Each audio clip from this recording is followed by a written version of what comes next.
Cooking is very simple, but the smartest thing is the ingredients. What kind of ingredients are you using? Just a little salt and pepper, and knowing what you're doing will bring out the best. I'm Carlo.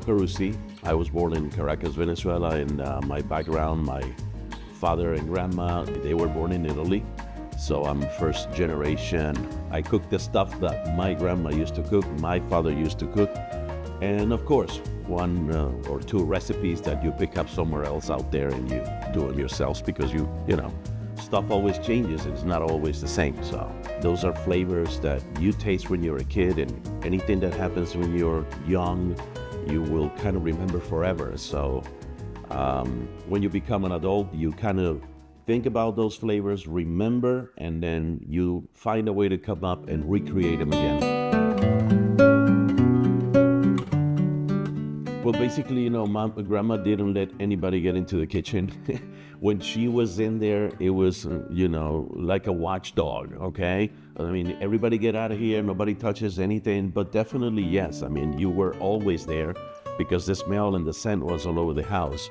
And the funny part is that you would approach and you want to see, hey, what are you cooking today? And then it was very difficult because you could never understand. She had many processes, you know. She had one pot with water and something was boiling there. And then she had another pot with another stuff, and she had her table completely laid out with other things. And then in the end, she will kind of build it, you know what I'm saying? And that's how you learn. You see that she's into something and you go like, wow, is this like a lab? It was like a mad lab, you know? So, and it's not that she will say, hey, come over here. Today we're gonna do like a one-on-one and she'll like step one or step two. No, none of that. You just, final product comes in the table, you taste it, it's awesome, and you go like, oh my God, wow. How did you do this? And she goes like, well, I put a lot of love, you know. And I've been in the kitchen since 8 a.m. in the morning. And at 7 a.m. she was doing the shopping for the day. 8 a.m. she goes straight into the kitchen until noon. And that's, well, every day, that's what we ate. Every Christmas we have a popular dish. It's and it's something that is very complicated to make, but it's the first thing that you remember. You know, it's Christmas, and when they hand you a dish on Christmas Eve, in that beautiful dinner that always mom at home or grandma, they put you something that is called an hallaca, and it's basically a Venezuelan tamal, all right? So tamales are popular in Latin America everywhere you go. And then when I was 19 and mom was gone, grandma was kind of gone as well, and I was living by myself. And I remember I said, hey, I have to have a hallaca. I said, that's not something you can go buy. And, you know, I started shopping for all the ingredients, and I made my own hallaca, and that was a mess. It was a complete mess. I mean, I don't even know whatever came out, but it didn't hold itself. It was just dripping all over the place. The important thing is that I tried, didn't come out well, but that's how you learn. When you're in the kitchen and you're cooking, you're focused. You must be focused. You got to use chronometers, you know. Pasta is timing when you're cooking pasta, for example. And the same thing with the meat, and the same thing with a piece of fish if you're going to be cooking salmon.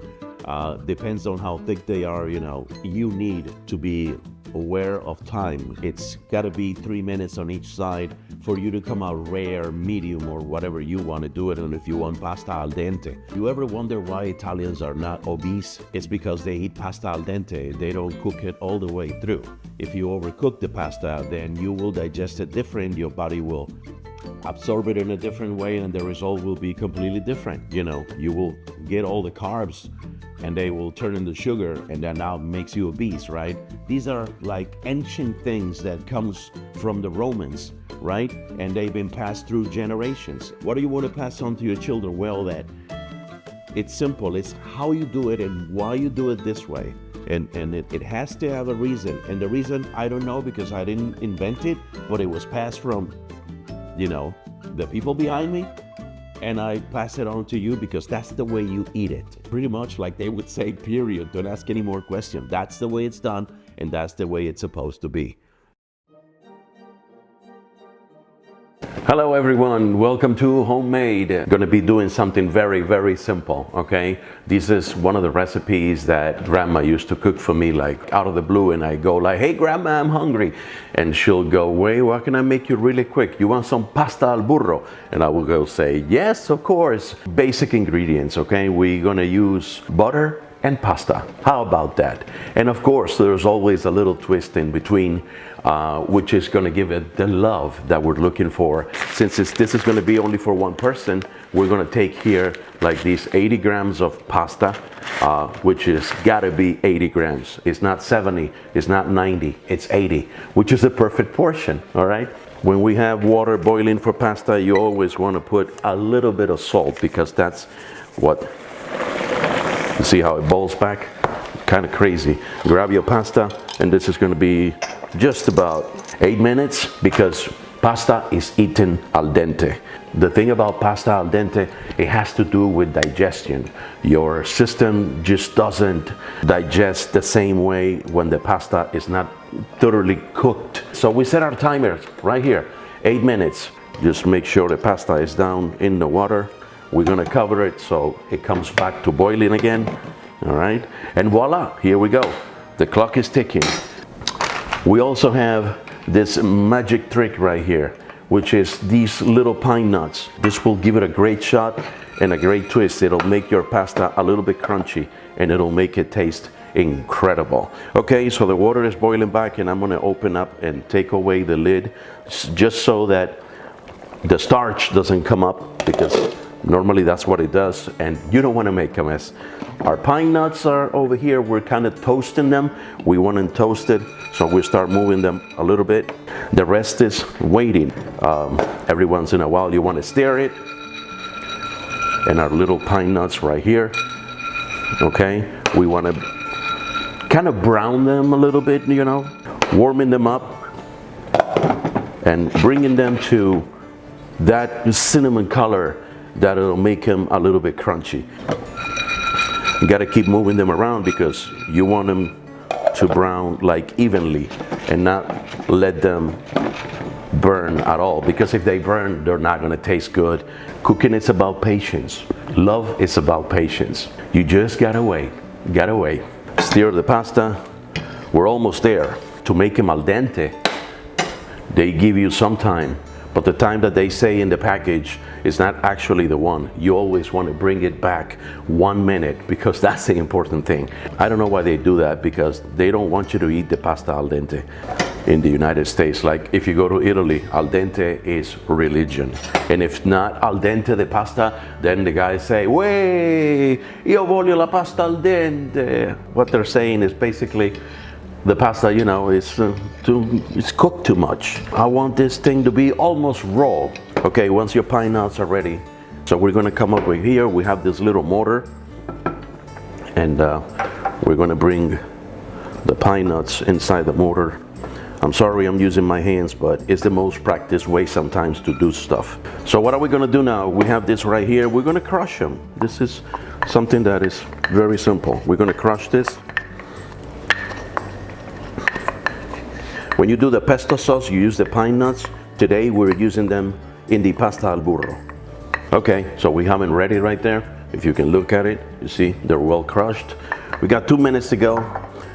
We're getting there. So what we're gonna do now is we're gonna get this away from the fire. We're gonna take some of this beautiful butter that we have right here. We're gonna take a big chunk of it. Big chunk of it. And now that we have 1 minute, we're just going to put it in there in this skillet. Just being warm from doing the pine nuts. And we're going to start melting this in this right here, like that. That's your sauce. Stir the pasta one more time. In the meantime, this thing is melting. It's always important to taste what you're doing. Italians will eat it like that. I like it al dente, but not that much. But to me, it's ready, because it's gonna finish cooking here in the skillet.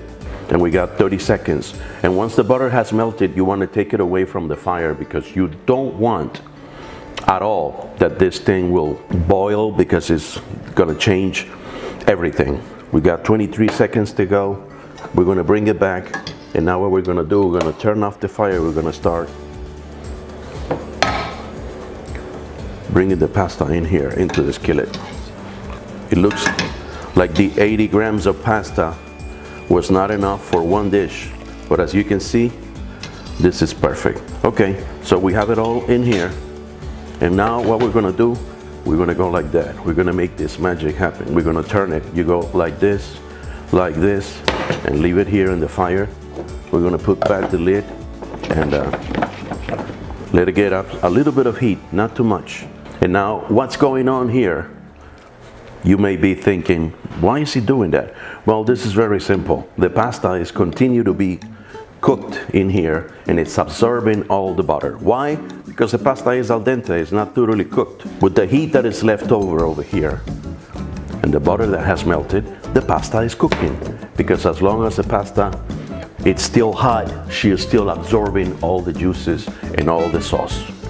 So you continue to do this movement, and this is pretty much ready at this point. So what are we gonna do?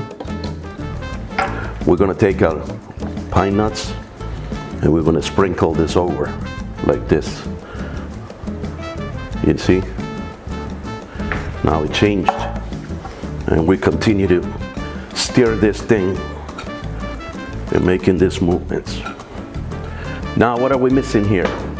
The most basic ingredients. What you want to do, you want to add a little bit of fresh cracked pepper, okay?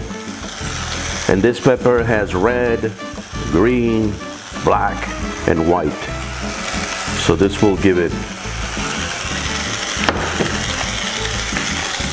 add another touch of flavor, another layer of flavor. How many layers so far? The butter, now we got the pine nuts, another flavor, another layer, olive oil. A dash of olive oil, and the most basic one. So what this is missing is, we're gonna grate some cheese in here, okay? And what this is gonna do,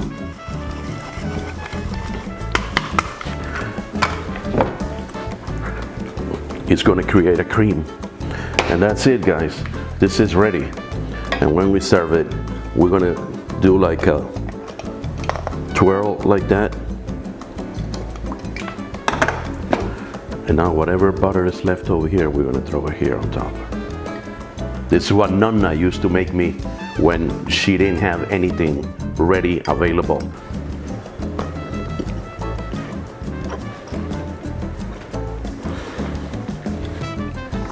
Gosh, memories. Memories. It's crunchy, it tastes beautiful, it's al dente. It's got everything you want in it. But the most important thing is, when you do something, you do it with passion. And if you put some passion on it, it'll translate and turn into love. Passed on like from grandma to me and to you. Thank you. You could definitely feel it. I mean, like, wow, what is that? I mean, it smells good, but you don't know what it is until you see it. And when you see it, you go like, wow, this takes hours to build, to make. Because it was, a lasagna like this thick. And then they give you a little piece like if it was, a cake. When these kind of friends will come, you have to make room for them, and you hand them a plate. And the fun part is that my dad always, he kind of was not laughing, but he noticed, and he could tell how fast the people were eating the food that they were tasting. And my brother will leave something in his plate, and it'll go like, you see this guy? I mean, it didn't even take him 5 minutes to finish the whole plate, and you left something there. I mean, aren't you ashamed? The best food in the world that your grandma made, that I just made. Look at that, and you're leaving it in the plate, and people are, in hunger somewhere, like famine. It's all over the world. You don't know, Second World War I went through. He was always saying, we need a war for you to, we need a war for you to understand how, how it's life. But no, I mean, I would say you're kind of born in rich, because when there is food in your table, I would say you're rich. He kind of taught us that. It don't matter much the money, matter more is what's in your table, because that's what's really going to make you happy when you have a good meal and you have that sensation, like, oh, my best friend, he's okay right now. I learned how to make barbecue with my dad. My dad was a specialist doing barbecue. He had a place, and I remember that every Saturday when he go to his shop, he will cook for all the personnel and all the employees that were there. And everybody was kind of like looking forward to Saturdays because, barbecuing is something that everybody loves. My dad used to say to me that barbecuing begins at the butcher's shop. You gotta know what is the piece of meat that you want, and you gotta know how to recognize it, and you gotta know the name, and you gotta tell your butcher how you want to cut, the thickness, the this, the that, everything. And then you know how to cook it and just drop a little bit of salt and pepper on it. You don't have to add anything else. I think it's the most beautiful thing, when you cook for someone, you think about the moment they're going to come up and taste the food, and you want to hear, of course, when you're a child and it's being, the dish is handed to you, and you eat it and you go like, wow, this tastes so good. I love it, Grandma. Thank you. I love it, Mom. And then that's what you want to hear from your child, all right? Like, because when he doesn't want to eat, that becomes a problem to you. And you say, no, I want him to eat. I mean, my child is 7 years old. I got to make sure he loves what I make to him, and I want to give him what he likes. Obviously, he cannot eat chicken nuggets the whole day or every day. And if it was for him, he doesn't even care. But that's why you switch. You start switching, you start introducing different things. But when you're making it, you're kind of thinking, okay, I don't want to make it too salty. I'm not going to put that much pepper because I don't want it to be very spicy. And then all those little details, those are the things that I call love. It's not just the dish itself, but all the little other things that you do to make it taste perfect. And then when he tastes it, I want to see that thumbs up. He goes like, hey, I like it, it's good. And that to me is the reward, and that's love right there. Making that effort to see that kind of smile at the first bite. I knew that something was cooking, when I kind of the smell of like ham and mortadella. She used to make a lasagna that is very popular in her town, and I call it lasagna because it looks like it, but it's not actually a lasagna. It's not full of tomato sauce like normally they do lasagna, but it's called timballo, and it's specifically timballo de la mano. And it's when that thing was in the oven, you can smell that for blocks. And there was something very particular in my house, that we always had a guest. Somebody will show up out of the blue when it was time, the table was set up and we were all about to sit, that bell would ring. And, Dad and Grandma always knew that somebody was coming. And if it was, if it wasn't a relative from them or somebody that was bringing business or whatever, it was one of my friends or my brothers, and they'll show up sharply at 1 p.m. in the afternoon because everybody knew that in my house always something was cooking. Yes. The other day, I made pasta with eggplant. Nobody does that. Everywhere in Italy, they do that. And the other day, I also made pasta. It's a famous pasta from Bari. I made orecchietti cima di rape. It's the name of the dish. And that came out really, really well. It was the same as the one with the eggplant. And, I have a 30-year-old son. And he lives here with me. And, of course, he works and he flies, and he doesn't wake up early.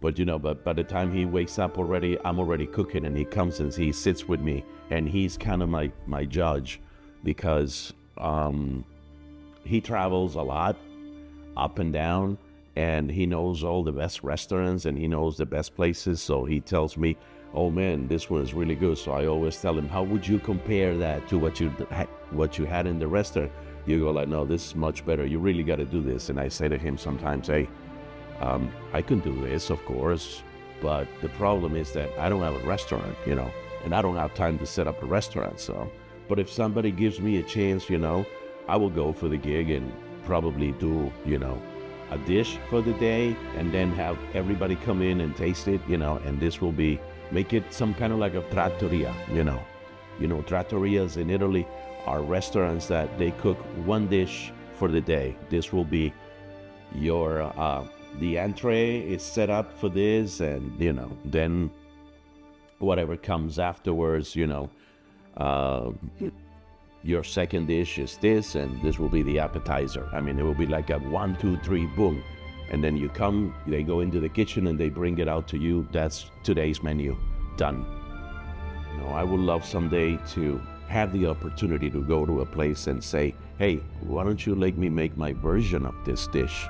Or give it this little spin that I know that it'll make all the difference. I would love to have the chance to get into a real restaurant's kitchen, and then put my apron, it doesn't have to have my name on it, but knowing that there is people out there waiting, and then, kind of cook that and not make 1 or 2 people happy, which is normally what I do here in my house, but have 10 people, and then come out and say, how was it? And get that kind of feeling and that kind of reward from the people, It's kind of some kind of a recognition for what you do, but I mean, we do it every day. We do it natural, and that people will appreciate it. And I think that's one of the things, yeah.